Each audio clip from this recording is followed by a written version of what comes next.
guys, welcome back again to my channel Root TV.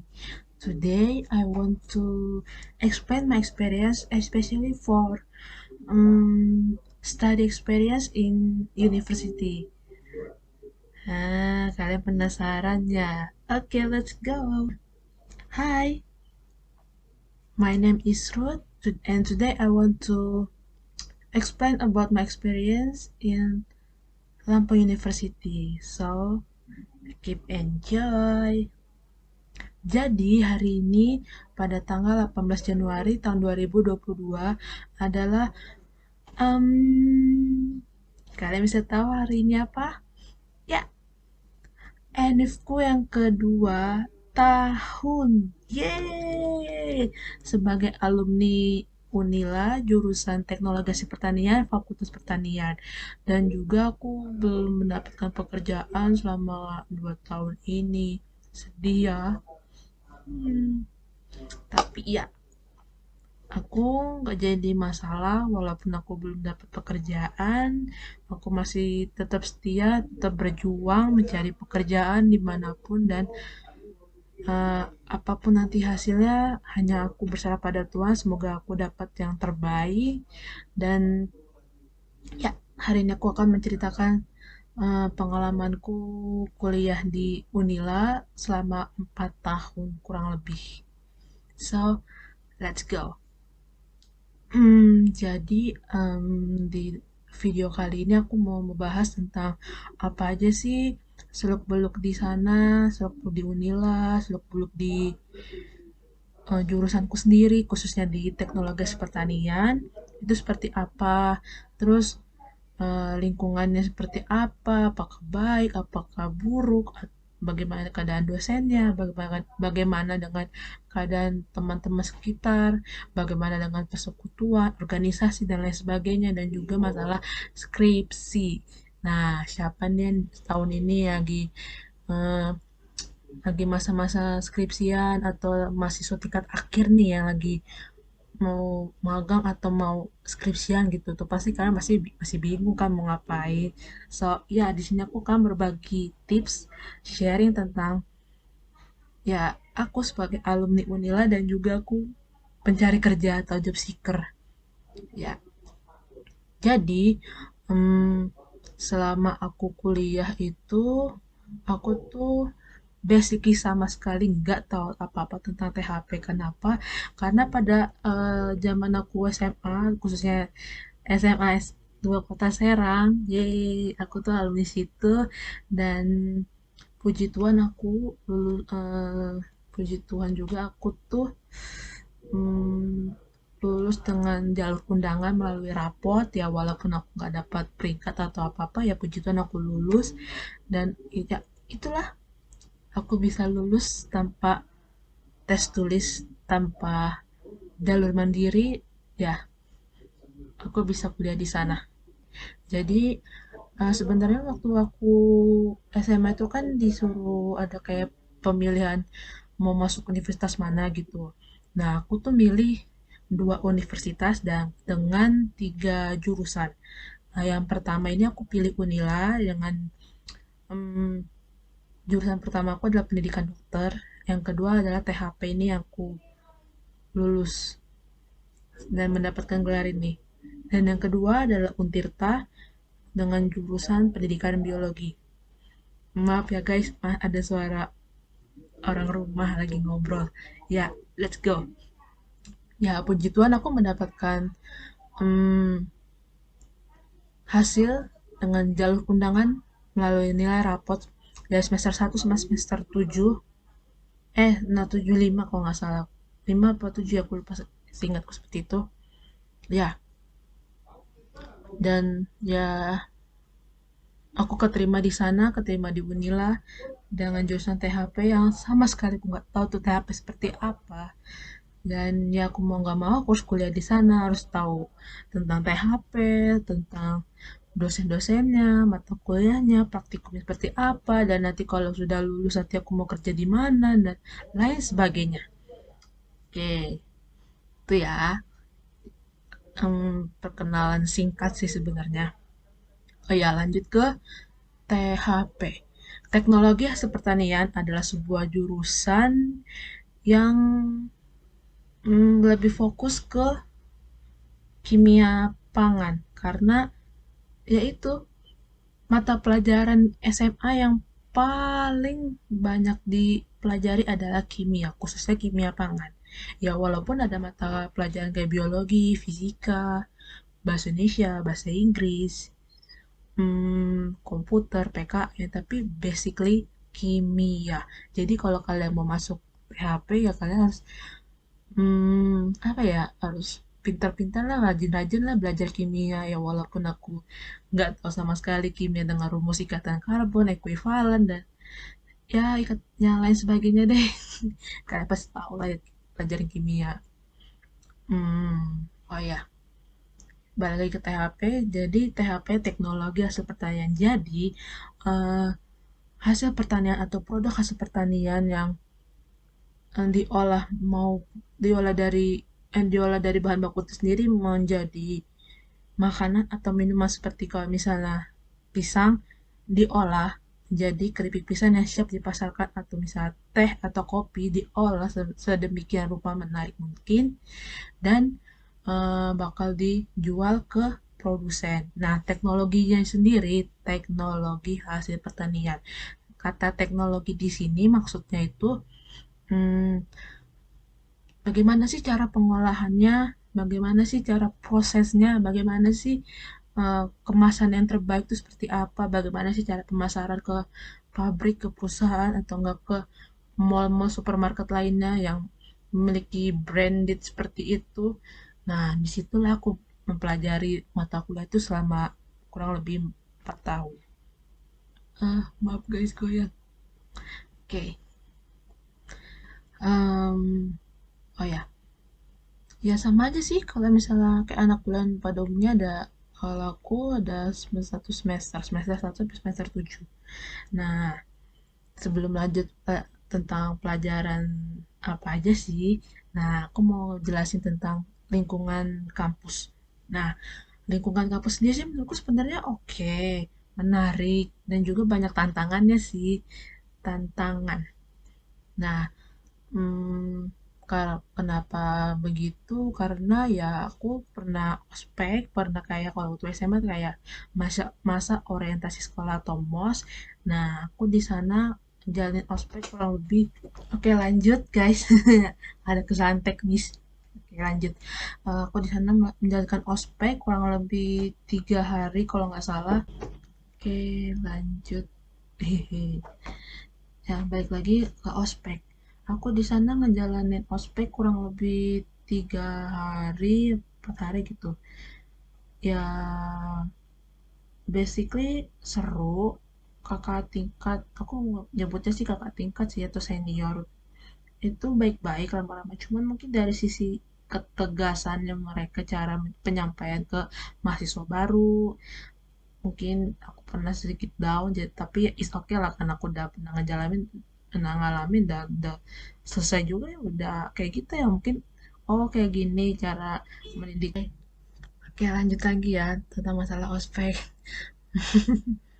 Oh ya mungkin dari masalah senioritas itu ya mungkin cara kakak tingkat kita mendidik kita ke mahasiswa baru dari yang mungkin masih kayak ada sifat kekanak-kanakan pada zaman SMA-nya masuk ke perkuliahan tuh harus bersifat mandiri, nggak boleh manja, nggak boleh kayak ngeluh dan lain sebagainya. Mungkin diajarin seperti itu sih.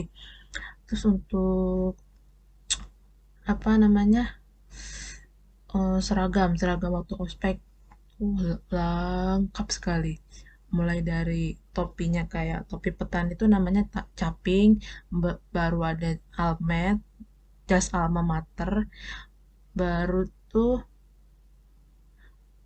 caping, jas alma mater, oh ya baju hitam putih pakai dasi Unila, terus sepatunya pentopel, pokoknya kayak mau ngelamar kerja lah intinya ya, kayak mahasiswa baru gitu. Terus oh ya menu makanan khusus di jurusanku sendiri tuh 3T. Tahu 3T itu apa aja? Telur, tahu, dan tempe. Itu selama berturut-turut 4 hari aku ospek sampai aku bosan.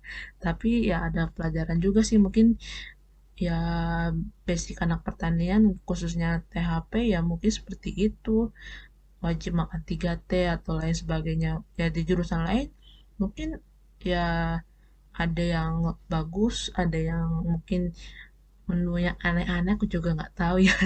Yang penting aku dapat menu, apa namanya, menu makananku sama 4 hari ospek ya 3T, telur, tahu dan tempe, dan juga nasi tentunya. Untuk minumannya ya seperti biasa sih, air putih. Oke. Selama di sana aku pernah sedikit down, drop karena aku pernah gak makan, gak sarapan ya, jadinya ya begitu sakit. Terus di di pinggir dibawa ke ke bagian pos kesehatan gitulah, gitulah intinya. Lanjut ke eh, masa kuliah. Masa kuliahku sebenarnya 3,5. Mungkin karena skripsiku yang dikejar dosen. Bukan dikejar dosen sih, maksudnya ya dosenku pergi, jadi ya aku sidang akhirnya Desember. Aku lupa tanggal berapa, kayaknya tanggal 27 deh, apa 27. Enggak deh. Pokoknya sekitar tanggal 15, apa ya, pertengahan Desember sebelum mau liburan Natal gitulah.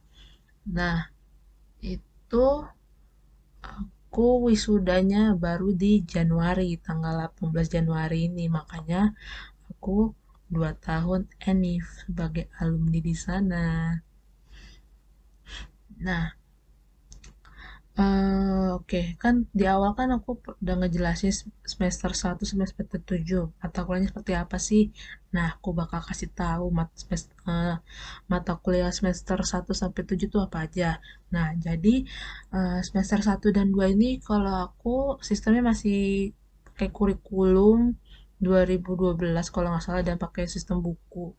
Ya gitulah, jadi ya masih general lah, kayak PKN, bahasa Indonesia, komputer, matematika dasar sih, eh, biologi, fisika, kimia. Nah itu sih ya kalau ada, dan juga ada PPKN. Nah itu di semester 3 dan 4 itu udah mulai menjurus, udah mulai masuk mendetail kayak THP itu apa aja sih yang bakal dipelajari. Nah, salah satunya itu yang masih aku inget tuh pengenalan alat-alat instrumen.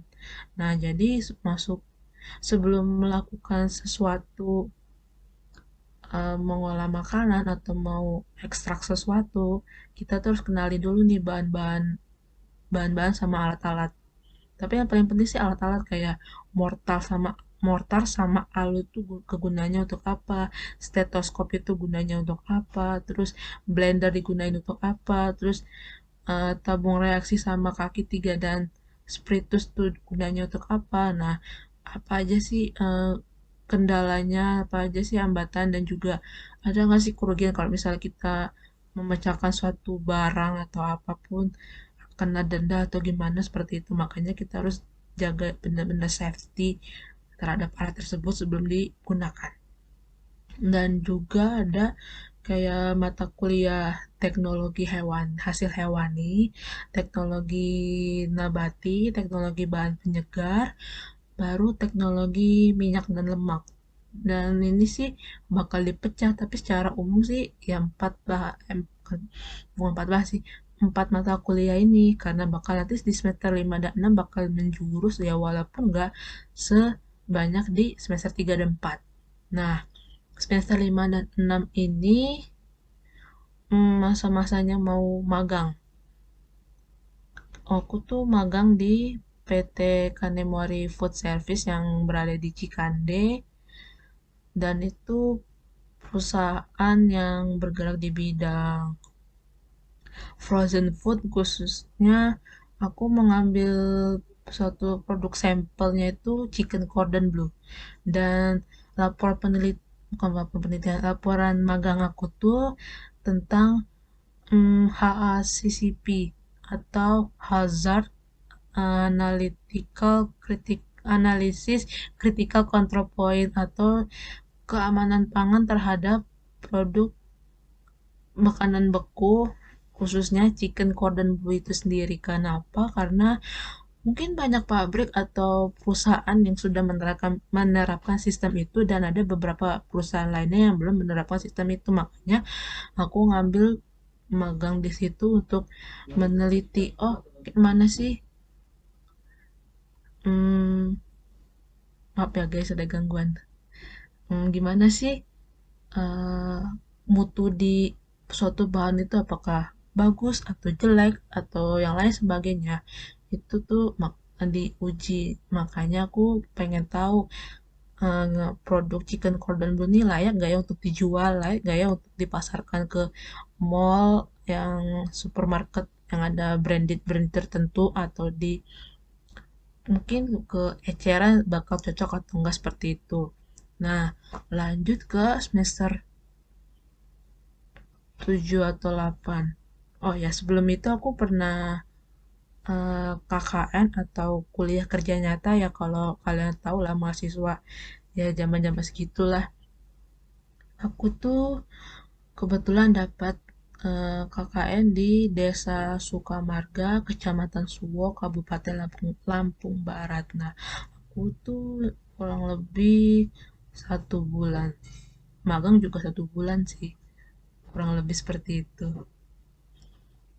Oke, lanjut ke semester 7-8, itu masa-masanya skripsi. Kalian tahu lah skripsi itu kayak gimana. Kalau sampai maju support gini. Nah, ya skripsi itu apa ya? Sebenarnya nggak sulit sih menurutku ya, tapi nggak tahu ya kalau menurut yang lain, karena kan versi orang beda-beda. Ada yang bisa bisanya dalam arti paham lah maksud dari skripsinya seperti apa. Ada mungkin kayak, wah aku nggak bisa nih untuk skripsi karena aku belum siap atau apa dan lain sebagainya seperti itu.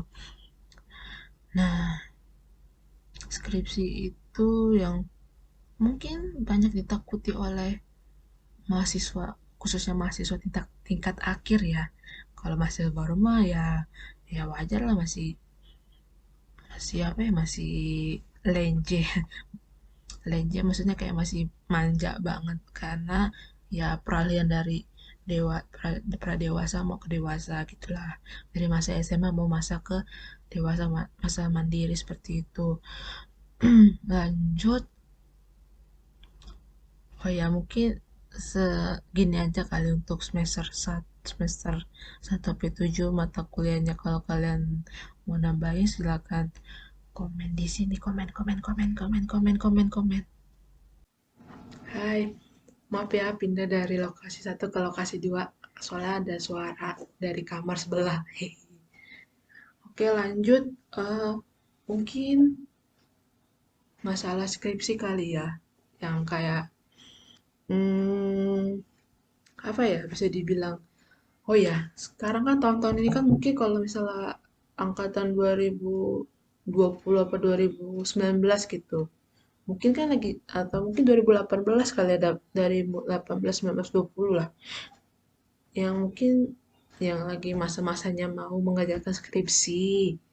Ayo, siapa di sini yang masih meninggalkan skripsinya, atau yang udah cabut lah dari skripsi, aku nggak mau lah, pengen, atau yang mungkin mau pakai sogok ke dosen, ya ada mungkin seperti itu, aku juga nggak tahu ya. Kalau aku sih murni begitu kan. Hmm. Oke, eh, skripsi. Kalau menurutku sih skripsi itu apa ya? Unpredictable. Karena ya kita nggak tahu maunya kita seperti ini, tapi maunya dosen seperti itu. Contohnya aku kan pernah ngalamin sendiri kayak diri diri aku sendiri. Aku tuh sebenarnya pengen em, membuat eh, teh minuman herbal gitu dari daun pegangan, tapi mungkin dosen berkehendak lain karena eh, apa ya? Apakah kamu siap? Sorry guys, suara motor lewat. Lanjut. Ya mungkin dari dosennya sendiri sih, Kamu yakin kamu siap untuk melakukan penelitian itu? Apa kamu bisa melakukan itu? Kayaknya kamu tuh nggak cocok deh di sini. Kamu cocoknya lebih di B, kayak gitu. Seperti itu sih gambarannya. Kalau kalian punya pengalaman juga kayak aku, bisa kalian komen di bawah ya. Ya seperti itulah intinya. Jadi aku berdiskusi sama dosen satu, dosen dua. Kalau dosen penguji kan cuma menanya-nanya, gimana sih kondisi skripsi kamu, gimana sih, eh, apa sih, kayak gitu. Ada nggak sih keluhan yang kamu alami seperti itu? Ya, seperti itu sih mungkin kalau penguji. Nah,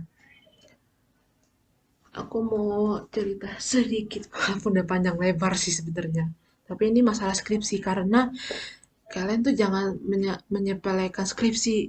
Karena skripsi kalian itu harga mati, guys. Bro, sis, harga mati. Karena itu tuh nggak bisa diulang ya. Kecuali kalau misalnya kalian masih bukan proses, masih di bangku kuliah dan ada salah satu kata-kata yang membuat dosen kecewa dan harus mengulang lagi seminar proposalnya, it's okay. Kecuali kalau kalian udah fix, udah selesai dinyatakan sama dosennya dan harus dicetak, tapi kaliannya mengulang lagi skripsi, wah itu kayaknya berat banget guys, bro, sis. Aduh, please, ini skripsi itu harga mati kalian loh, catet loh. Harga mati sama dengan skripsi. Atau skripsi sama dengan harga mati. Ya karena aku pernah ngalamin, ya gimana, apa namanya, gimana cara menghadapi mendapatkan hati dosen, bagaimana cara mendapatkan ketua jurusan, sekretaris jurusan, bagaimana dengan teman-temannya, bagaimana dengan bahan baku yang kalian miliki, apakah kalian siap mempertanggungjawabkan nanti di kemudian hari, dan siapa tahu nanti ada adik kelas kalian mau pakai skripsi kalian, nah kalian bisa mempertanggungjawabkan atau enggak. Nah, seperti itu guys, aku bukannya mau menakut-nakutin ya, cuman aku mau menyarankan kalian jangan menunda-nunda skripsi kalian. Ya, kalau misalnya ada kerja ataupun cuti melahirkan ya, aku nggak bisa memaksakan sih. Cuman seenggaknya dibagilah persir waktu kalian untuk mengerjakan skripsi karena banyak loh yang yang belum wisuda, banyak loh yang mau skripsian, banyak loh yang mau pengen cepet-cepet wisuda kayak gitu. Karena ada yang mau fokus ke lanjut ke pekerjaan atau mungkin lanjut ke S2 seperti itu. Panjang lebar ya guys aku cerita. Pokoknya kayak gitu lah. Ya aku kan mau ceritain anniversary aku yang kedua tahun sebagai alumni dan sebagai pengangguran. Sedih banget aku nggak dapat pekerjaan. Itu semoga aku dapat pekerjaan tahun ini. Amin. Ya, balik lagi ke skripsi. Jadi, aku punya 3 hal utama. Sebenarnya banyak sih yang bakal aku kasih tips. Cuman kalau kalian video ini bakal lanjut part 2, part 3 atau part-partan, kalian bisa komen ya. Nah, jadi 3 hal utama untuk menjalankan skripsi kalian. Kalian bakal ingat baik-baik ya.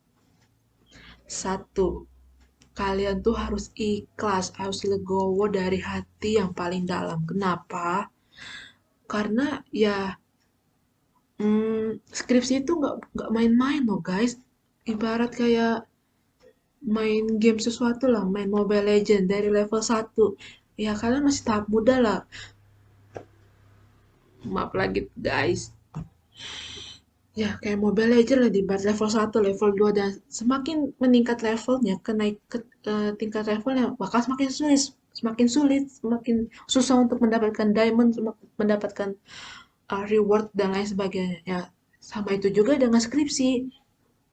Nah, kalian tuh harus membagi waktu.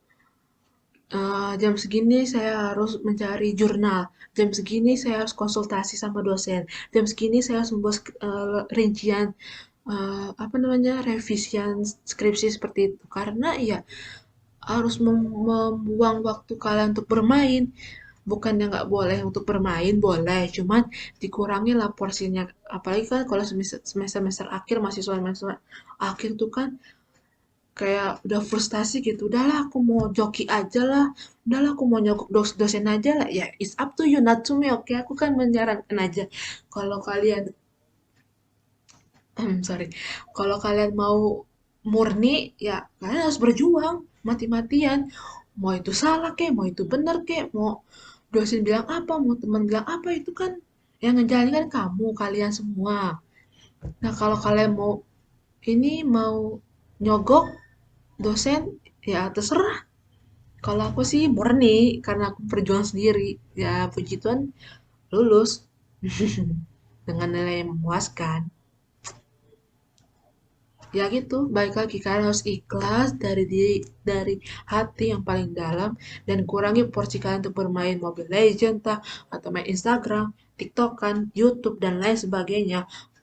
Kalau hanya sekedar refresh otak gitu, cuci mata mungkin it's okay, tapi kalian balik lagi untuk mengerjakan skripsi.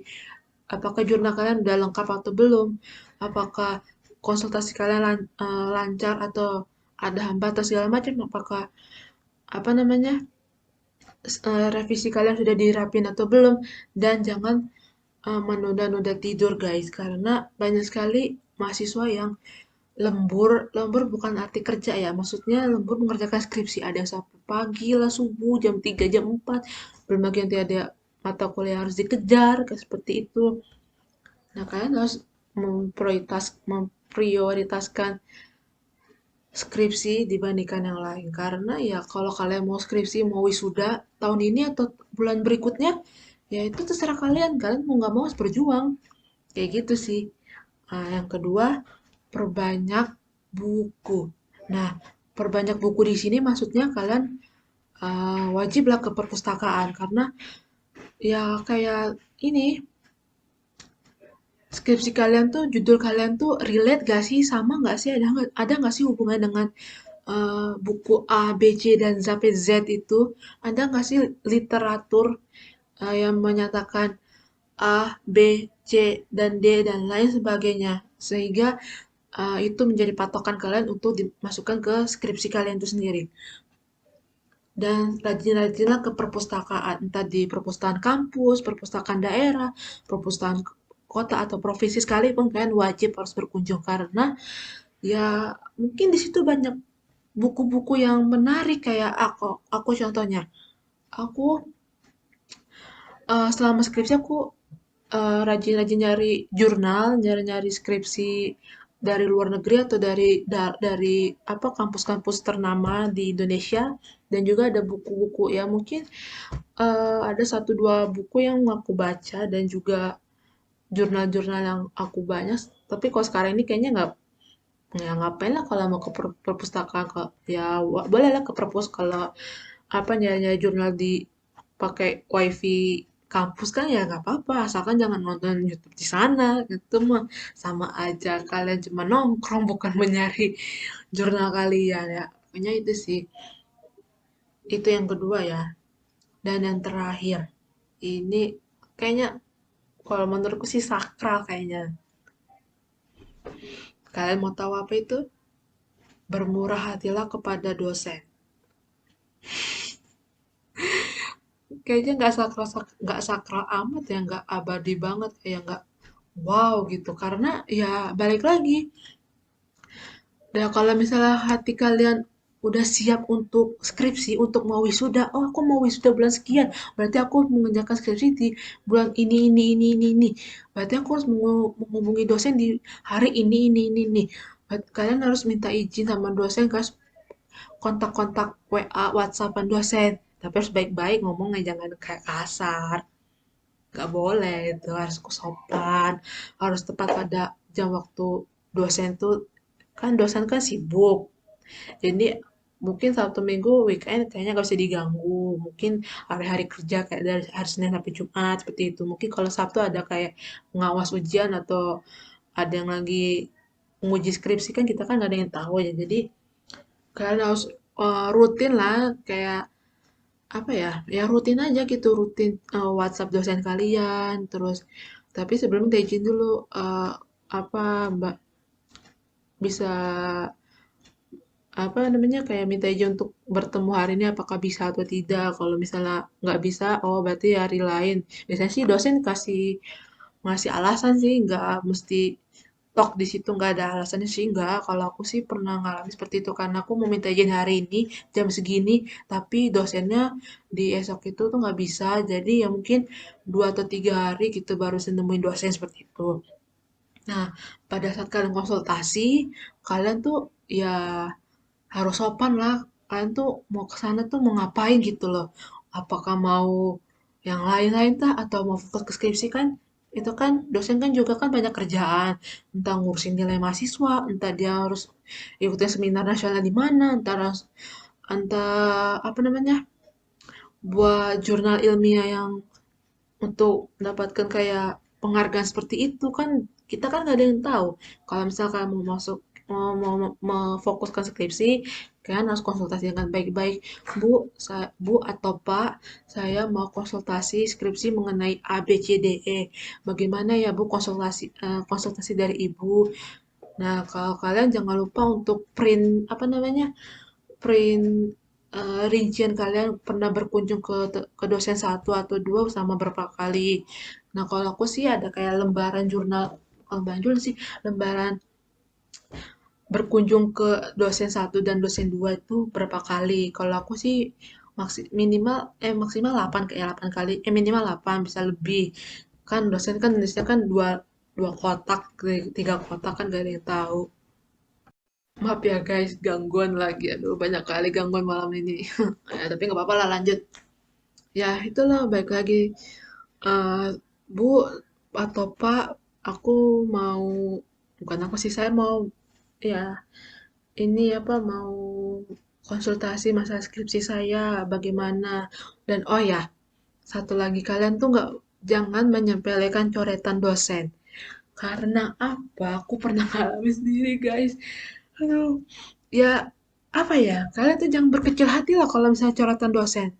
Ya, kalau misalnya salah ya bakal dicoret maunya dosen ini nggak cocok, ini nggak bagus, ini yang lain, ganti yang lain dan lain sebagainya. Sampai berlembar-lembar itu penuh coretan ya nggak apa-apa, is okay. Ya kalian jangan berkecil hati. Ya mungkin revisi kalian itu laporan kerja kalian mungkin belum maksimal, belum bagus di mata dosen. Jadi harus butuh diperbaiki. Nah, makanya dibutuhin ada karya penulisan ilmiah.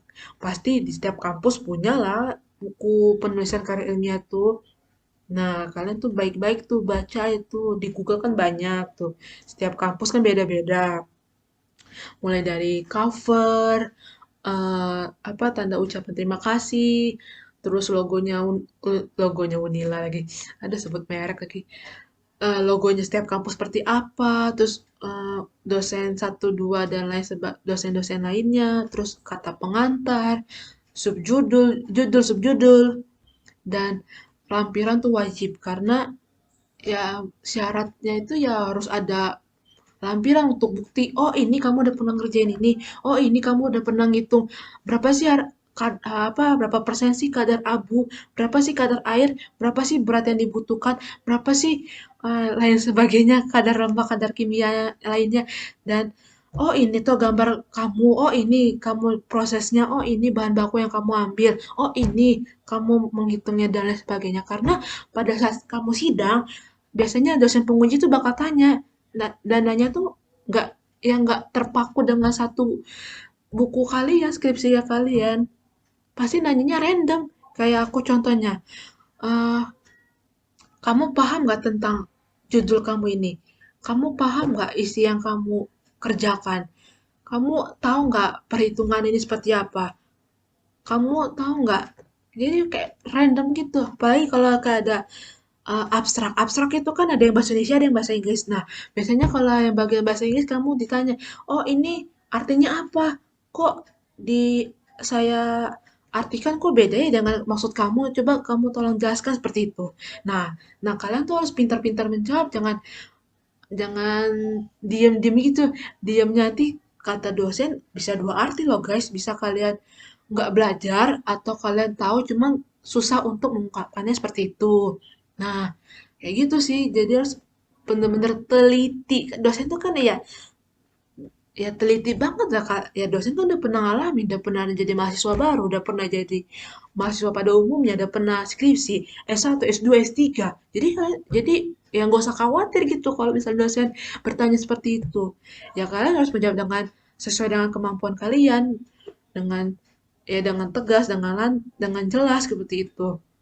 Sehingga dosen bisa memahami, oh ternyata si Ruth tuh membahas seperti A, B, C, D, E, F, G. Oh si Yud ini bagus ya penyampaiannya. Oh, si Yud ini begini, begini, begini. Seperti itu. Nah, jadi ya begitu guys. Kalau misalnya apa apa namanya skripsi itu seperti itu ya walaupun harus berjuang mati-matian dan nggak boleh pantang menyerah ya itu ya poin tiga ini kan harus bermurah hati. Sebenarnya pengen nangis cuman aku nggak boleh nangis ini aku harus ceria karena udah NF 2 tahun dan juga mendapat pekerjaan. Ya itulah, kayak skripsi itu gak main-main. Harga mati guys, inget itu. Nah, tiga hal ini kalian gak boleh sampai lupa. Intinya kalian harus legowo dari hati yang paling dalam, kalian harus siap. Apapun kondisi kalian, apapun konsekuensi kalian, kalian harus menjalaninya. Lanjut ya, baik lagi kalian harus bermurah hati.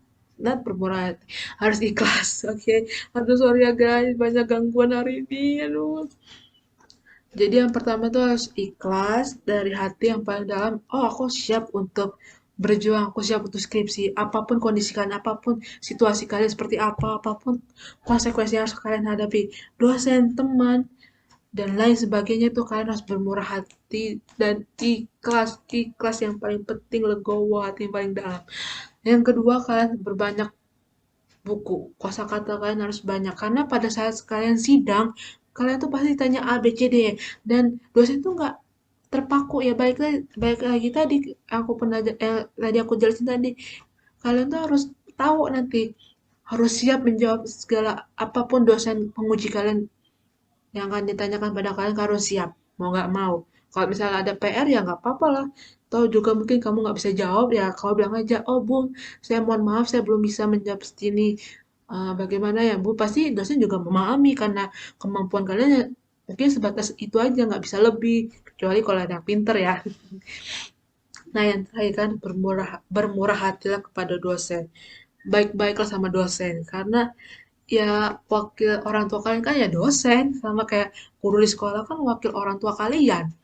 Nah seperti itu kan harus rutin WA sama dosen, bisa ketemu hari apa, konsultasi dengan baik, dan setibanya nanti kalian untuk sidang akhir, kalian tuh udah lancar. Kalian udah paham, oh sifatnya dosen A, B, C, D, E, F, G. Oh sifatnya penguji itu A, B, C, D, E, seperti itu. Dan apapun hasil nanti skripsi kalian, kalian harus menerima. Karena ya itu kan yang berjuang kalian sendiri. Yang nggak ada campur tangan siapapun. Kecuali untuk yang pakai money, it's up to you, not to me, oke? Okay? Oke. Aku udah panjang lebar. Sebenarnya banyak sih yang mau aku kasih tahu, mau aku share, cuman ya mungkin segitu aja kali ya aku untuk memberi share, menceritakan pengalamanku kuliah selama 4 tahun. Ya, that's it.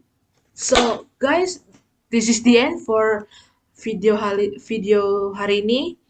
Don't forget like, comment, and subscribe and share ke teman-teman kalian. Oh ya, kalau kalian ada kepo atau mau tahu seluk-beluknya tentang THP, THP di universitas di Indonesia ya, yang ada jurusan THP, atau mungkin kayak di PB Teknologi Pangan, ya sama aja lah ada kaitannya, kalian boleh komen. Baru kalau misalnya kalian ada seputar Unila, seputar kampus, boleh kalian komen, boleh kalian share seperti apa di komen di bawah. Baru kalau yang apa mau masuk kuliah, kayak mana sih tips dan triknya seperti itu. Kalian boleh komen karena aku uh, lulus dengan nilai rapot dengan jalur SNMPTN atau jalur undangan. Dan kalau misalnya ada yang mau bertanya, Kak, SBMPTN kayak gimana sih, Kak?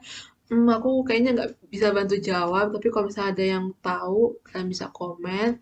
Karena ya aku lulus dengan jalur undangan, nilai rapot. Jadi ya mungkin aku hanya sebatas ada kasih tips beberapa tentang SBMPTN gitu. Mungkin cara belajarnya, cara menghadapi SBMPTN seperti itu.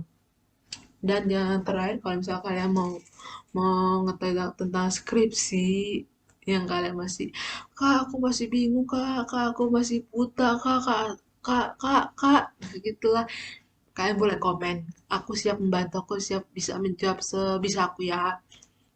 Oke, itu aja hari ini.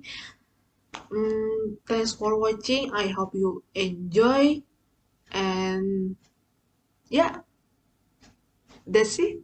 That's enough to me. So, see you in the next video. Bye bye. Peace out.